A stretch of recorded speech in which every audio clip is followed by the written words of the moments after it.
આમાં વિગત એવી છે કે વિરલ ભરતભાઈ પટેલ જે છે તે એમક્યોર ફાર્માસ્યુટિકલ કંપનીમાં નોકરી કરે છે અને એક દર્શના એનિમલ વેલફેર સંસ્થાના પોતે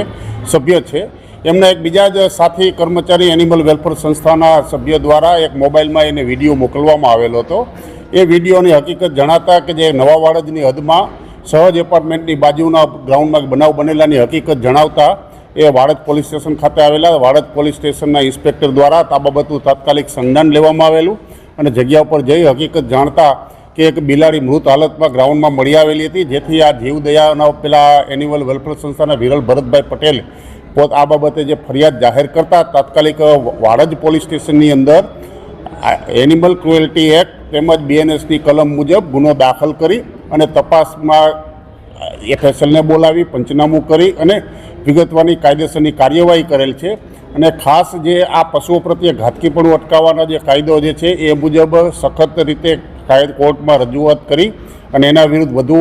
કાયદેસરની સખત રીતે કાર્યવાહી હાથ ધરવામાં આવી રહેલ છે. અને આમાં એની સાથે વિડીયોમાં ટોટલ 3 ઇસમો દેખાય છે, પણ હાલમાં એ રાહુલ લાલાભાઈ દંતાણી જે આરોપી તરીકે પ્રસ્થાપિત થયેલા છે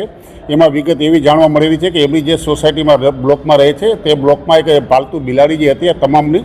અને અચાનક એમને કંઈ બિલાડીને દૂધ પીવડાવ જતાં એ ભડકી જતાં એના કારણે એમની વાઈફને ઈજા થતાં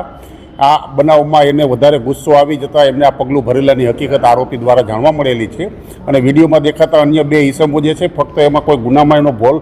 ભજવેલો હોય રોલ એવું જણાતું નથી. તેમ છતાં હજી વધુ પૂછપરછ કરી અને એની ગુનાની શું ભૂમિકા છે એના આધારે આગળની કાર્યવાહી ચાલી રહેલ છે. હાલમાં એ અહીંયા બલોલનગર વાડજ પોલીસ સ્ટેશનની હદના જે એક રહેવાસી છે અને એમને બધી શું કાર્યવાહી શું ભણેલો છે, છૂટક મજૂરીવાળા છે, બીજી અન્ય કોઈ કામગીરી કરતા હોય હકીકત જણાયેલી નથી. ના, ગુનાહિત ઇતિહાસ હજુ તપાસમાં જણાયેલ નથી. હજી અમે પહેલાં એના ઓર્ટો ગુજકોપની અંદર એનું સર્ચ કરી અને અન્ય પોલીસ સ્ટેશનમાં ગુજરાતમાં ક્યાંય ગુના દાખલ થયેલા છે કે આ બાબતની ગુનાહિત પ્રવૃત્તિ ધરાવનાર છે કે કેમ એ જાણી આગળની કાર્યવાહી હાથ ધરવામાં આવશે.